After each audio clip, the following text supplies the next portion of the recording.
한 청년이 등산에 갔다가 깊은 밤에 산속에서 길을 잃어버렸습니다. 그리고 산을 내려와야 하겠는데 길을 찾을 수가 없습니다. 이리 헤매고 저리 헤매도 영영 그 자리에 맴돌고 있었습니다. 그런 두려움에 떨게 됐습니다. 깜깜한 밤에 조그마한 전등에 의지하고 그렇게 산을 내려오려고 애를 쓰다가 발뿌리에 돌에 부딪히면서 넘어지면서 그 손등마저 전등 플래시라이트가 그만 깨지고 말았습니다. 이제는 깜깜해졌습니다. 그런 두려움에 떨면서 하나님 앞에 기도했습니다. 내가 길을 잃어버린 것도 큰일인데 이거 유일하게 의지했던 전등마저 꺼졌으니 어떻게 하면 좋겠습니까? 이 밤에 점점 추워지고 있는데 하나님 앞에 간절히 기도했습니다. 깜깜한 밤이었습니다. 1m 앞도 보이지 않았습니다. 좀 있다가 설상가상으로 또 막 비가 쏟아집니다. 하나님, 내가 이렇게 어려움을 당하는데 또 비까지 오면 몸도 춥고 어떻게 하겠습니까? 그리고 하나님 앞에 기도했더랍니다. 그런데 번개가 또 칩니다. 꽝꽝하고 번개가 치니까 몹시 그는 번개를 무서워하는 터이라 화다닥 놀라면서 쓰러지기도 하고 눈을 감았습니다. 하나님, 아니 이 설상가상으로 비가 오고 번개까지 치고 내가 이거 어떻게 하면 좋겠습니까? 좀 원망하는 그런 기도를 했습니다. 그러다가 조금 정신을 차려보았더니 번개가 꽝 하고 칠 때마다 산빛이 환하게 보이는 거예요. 이제는 깨달았습니다. 번개는 공포의 대상이 아니라 좋은 길잡이가 되고 있다는 걸 알았습니다. 그런 번개가 비춰주는 그 빛을 따라서 산을 내려올 수 있었습니다. 여러분, 때때로 우리에게는 막다른 골목처럼 느껴지고 이것이면 끝이 아닌가 생각이 되지만 그것이 오히려 살 길이요, 그것이 축복의 길이요, 그게 하나님이 제시해 주시는 은총의 길임을 우린 뒤늦게야 깨달을 때가 있습니다. 사도 바울은 고린도전서 10장에서 이스라엘의 역사를 통해서 우리에게 귀중한 믿음을 교훈하고 있고 경고하고 있습니다. 그래서 그는 중요한 비사를 사용합니다. 이스라엘의 역사는 거울이 되어 그랬습니다. 거울이 되어 우리에게 길을 보여준다고 말합니다. 여러분 아시는 대로 모처럼 큰 은혜로 구원을 받은 이스라엘 백성입니다. 60만 대군이 하나님의 큰 은총 속에 구원을 받고 애굽에서 나옵니다. 상상할 수 없는 겁니다. 오늘도 역사가들이 이거를 증명하지 못합니다. 430년 동안을 애굽에 살았습니다. 노예로 태어났고 노예로 성장하고 노예 생활에 익숙해진 사람들입니다. 이 사람들이 430년의 노예 생활을 끝내고 하나님의 은혜로 출애굽합니다. 이 출애굽이란 우리 기독교의 구속사를 말해주는 중요한 거울입니다. 그런데 말입니다. 이 출애굽기를 읽을 때마다 답답하고 괴로운 점이 이겁니다. 이렇게 큰 은혜로 구원을 받았는데 이 사람들이 그대로 저 요단강을 건너 가나안 땅에 가야 하지 않습니까? 그러나 유감스럽게도 많은 사람들이 그만 애굽에 나와가지고 가나안으로 가지 못하고 광야에서 죽었어요. 대반이 광야에서 죽었어요. 이 얼마나 유감된 일입니까? 그 왜 그러했을까? 출애굽기를 읽을 때마다 우리는 생각합니다. 왜 이럴 수가 있을까? 몇 번이고 다시 생각해야 됩니다. 왜요? 하나님을 원망했거든요. 하나님을 원망했어요. 애굽에서 나와서 가나안에 못 들어간 제목이 딱 하나입니다. 하나님을 원망했어요. 원망의 반대말은 감사입니다. 감사해야 될 사람들이 하나님을 원망했어요. 원망죄로 죽었습니다. 그래서 사도 바울은 말합니다. 원망하다가 죽었느니라. 그런 거로 너희는 원망하지 마라. 원인은 경제나 정치나 상황이나 환경의 문제가 아니라 하나님을 원망했다는 것입니다. 여러분, 깊이 생각해 보십시다. 원망하게 되면 하나님의 심판이 임합니다. 죄송합니다마는 기도 많이 합니다. 간절히 기도합니다. 어떤 분들 철야하고 금식하고 열심히 기도합니다. 그러나 글쎄 옵시다. 하나님 앞에 한 기도니 제가 어찌 다 알겠습니까마는 기도가 원망조가 많아요. 뭐 하나님 앞에 주먹질하고 하나님 보고 마음에 안 든다고 그러고 하나님 하시는 일이 마음에 안 들어요. 어리고 고래고래 소리 지르는데요. 한 가지는 분명히 아십시다. 그 원망하며 하는 기도는 이스라엘 백성들이 광야에서 소리 지르는 거나 비슷해요. 기도한다고 하지만 원망하는 기도는 하나님의 진노를 산다는 걸 잊지 말아야 합니다. 복받을 것이 아니라 하나님의 심판을 받게 됩니다. 그런 거로 여러분, 우리 마음속에 어느 구석이라도 혹시라도 원망이 없는가 좀 살펴보는 그런 아침이 되었으면 합니다. 원망은 곧 불신앙입니다. 이 때문에 이스라엘은 모처럼 애굽에서 나와서 가나안에 못 들어가는 사람이 많았습니다. 이 대표적이고 드라마틱한 결정적 사건이 오늘 본문에서 우리는 이스라엘 백성이 왜 광야에 죽어야 했더냐, 그 죄가 뭘 말하느냐 생각해야 할 것입니다. 이 사람들이 하나님을 원망한 이유, 첫째는 과거의 은혜를 잊었기 때문입니다. 있을 수 없는 일입니다. 430년 동안 노예 생활하던 사람이 어떻게 애굽에서 나올 수 있습니까? 그는 하나님의 특별한 은혜요, 모세를 통해 나타나신 큰 은혜, 다시 말하면 10가지 재앙이에요. 그 애굽 사람들이 10가지 재앙을 받는 것을 보았습니다. 그 재앙 속에서 이스라엘을 구원했습니다. 아니, 재앙을 통해서 바로 왕을 굴복시키고 이스라엘을 애굽에서 끌어낸 것입니다. 엄청난 기적입니다. 하나가 아니에요. 10가지 재앙. 그걸 계속 보았습니다. 목도했습니다. 체험했습니다. 그 많은 은혜를 체험하고도 여러분 생각하십시오. 그것을 오늘의 생활 속에 적용하지 못했습니다. 어제 받은 은혜에 감사합니다. 그러나 오늘 사건에서는 또 원망합니다. 어제 받은 축복에 대해서 감사합니다. 그리고 오늘 조그만 일 당하면 또 시험에 빠집니다. 은혜를 오늘 적용할 수 없는 애플리케이션, 이 적용 능력이 없다는 거예요. 여러분, 그걸 생각해야 합니다. 지난날에 이렇게 사랑받았어요? 그럼 오늘도 사랑이겠지요? 지난날에 이런 큰 축복을 받았어요? 그럼 오늘도 그 축복 가운데 있겠지요?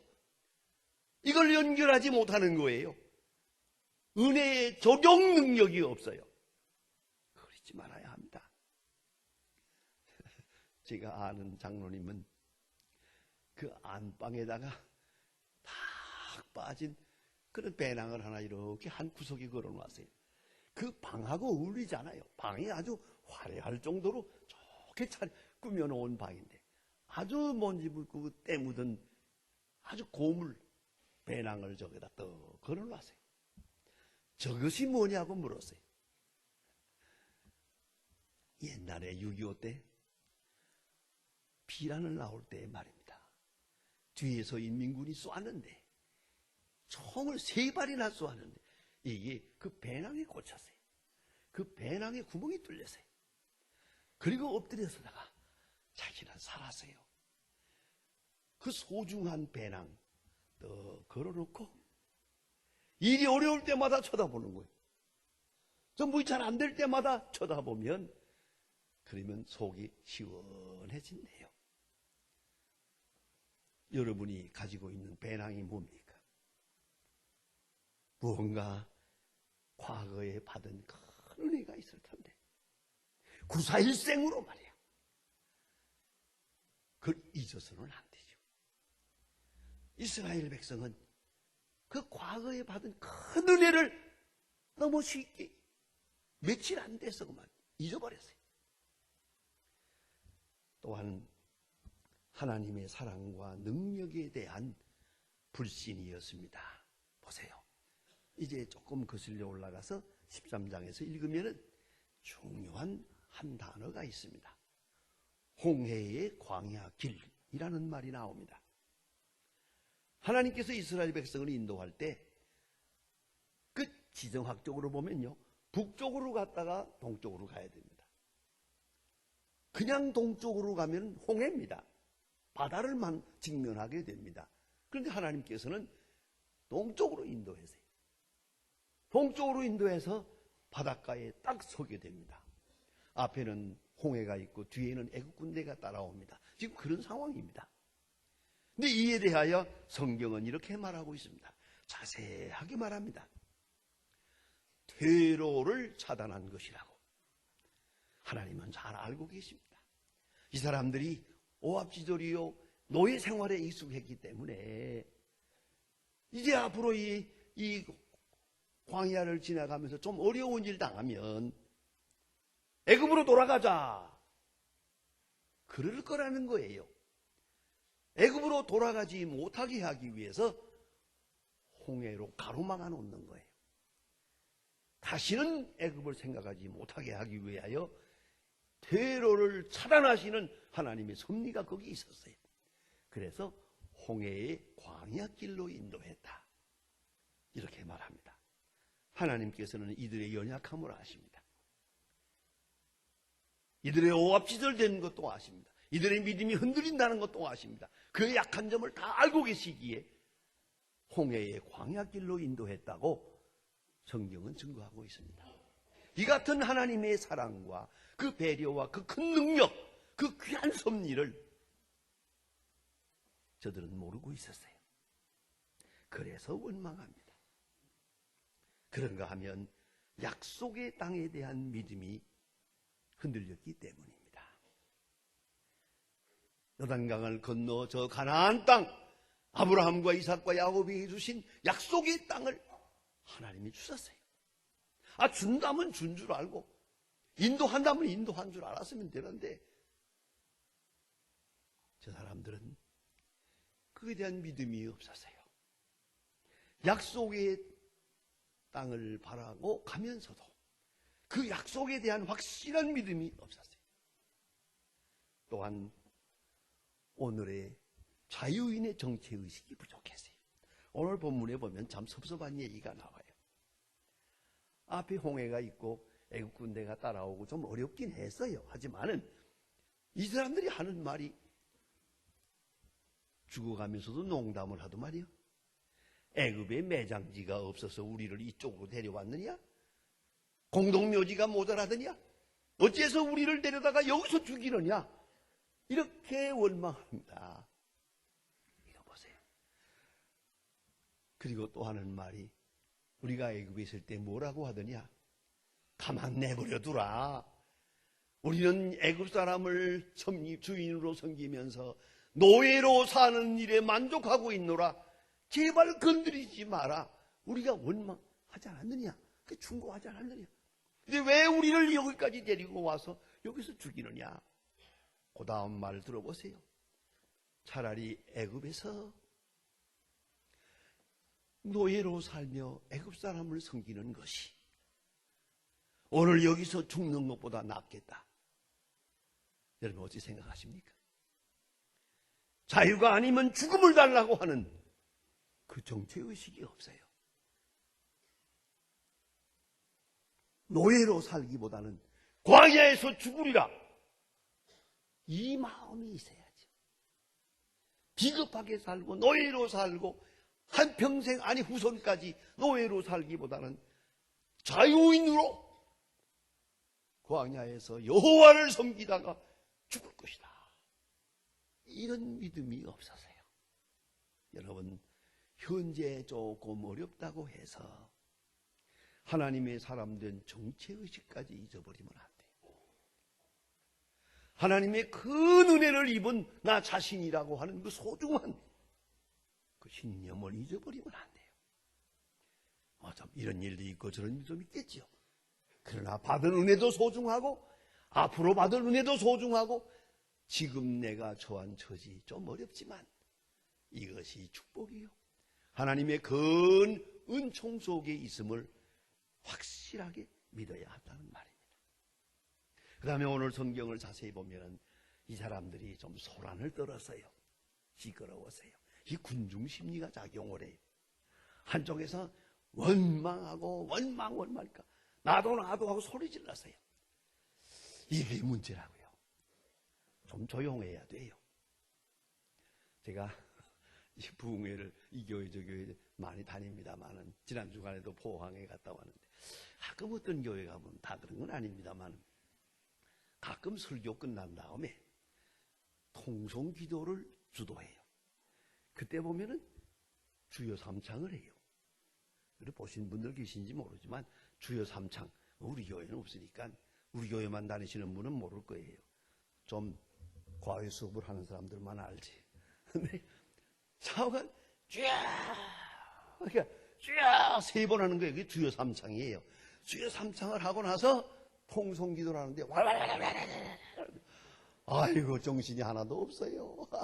그런 기도 시간이 있어요. 그래서 뒤에 앉아가지고 정말 마음이 좋지 않아요. 왜 이렇게 하나님을 복잡하게 만드나? 저걸 다 어떻게 들으시나? 그런 걱정이 돼요. 여러분, 소란하면 안 됩니다. 원망하는 속에서 같이 원망하고 소란을 떨다 보면 하나님의 음성이 들리지 않아요. 그래서 오늘 성경 말씀에 보면 가만히 서서 내가 하나님 됨을 알라. Be still, know that I am God. 중요한 얘기입니다. 제가 미국에 가서 공부할 때 아이들 그 캠프 생활하는 데 가서 회목으로 좀 있어보았어요. 그 미국 아이들 참 초등학교, 중학교 아이들 어지간히 떠들더만요. 그야말로 그 캠프 나가서 얼마나 떠들겠어요.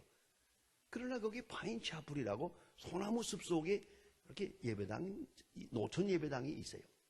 거기 들어가는 길에 크게 써붙였어요. 크게 무지개처럼 크게 썼는데 Be still, know that I am God. 조용하여 내가 하나님 됨을 알라. 그렇게 떠들던 개구쟁이들이요, 거기에 딱 들었으면 조용하다.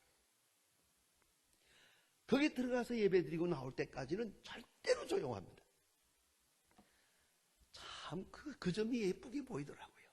여러분, 아무리 시끄러워도, 세상이 아무리 시끄러워도 조용한 시간을 가져야 됩니다. 묵상하는 시간을 가져야 됩니다. 가만히 서서 조용하여 하나님 됨을 알라. 과거의 은혜도 생각하고 미래에 주시는 축복도 생각하면서 하나님과 나 사이에 바른 관계를 가지는 그런 시간이 필요하단 말이에요. 조용하라고 말합니다. 하이럼 스미스라고 하는 분이 인생에서 가장 소중한 것이라고 합니다. What Matters Most라고 하는 유명한 책을 썼는데요. 거기서 사람들은 자기가 누군지를 모른다. 왜 모르냐? 자만심 때문에. I am somebody. 자만심 때문에 모르고, 또 어떤 때는 열등의식 때문에 I am nobody. 이 두 가지 때문에 은혜를 모른다. 자기 자신을 보는 그런 시각을 잊어버린다. 또 하나는 자신이 소중한 존재라는 사실을 알 때 사명의 사람임을 기억해야 한다. 또 소중한 것에 집착해야 한다. 소중한 것에 대한 시야를 확대시켜서 여러분 은혜로 보는 시각을 얻어야 돼요. 모든 것이 은혜일 뿐더러 내 자신이 은혜요. 현재가 은혜. 은혜를 바로 깨닫고 은혜를 바로 들을 줄 아는 그런 인식을 가져야 돼요. 조용하여 내가 하나님 됨을 알라. 그래서 하나님의 은혜를 생각하고 이 원망과 불평에서 벗어나서 감사할 수 있는 거예요. 그리고 하나님이 하시는 큰 능력을 목도할 수 있는 거예요. 아인슈타인의 부인에게 어느 신문기자가 물었습니다. 부인께서는 남편의 수학 이론을 아십니까? 그 부인은 화닥닥 놀라면서 하는 말입니다. 천만의 말씀이요. 저는 아무것도 모릅니다. 한 가지 아는 것은 저 사람이 내 남편입니다. 그것뿐입니다. 여러분, 너무 많이 알아보지 마세요. 너무 많이 알았다고 생각하지도 마세요. 하나님은 나를 사랑하십니다. 그것뿐이요. 상황이 어떻게 변하든지 그건 나와 상관없습니다. 하나님은 내 편입니다. 하나님은 나와 함께 계십니다. 감사의 반대말은 원망입니다. 우리 마음속에 구석구석에 있는 조그만 거라도 모든 원망을 다 지워버리고 하나님의 큰 은혜에 대해서 가슴을 열고 감사해 보세요.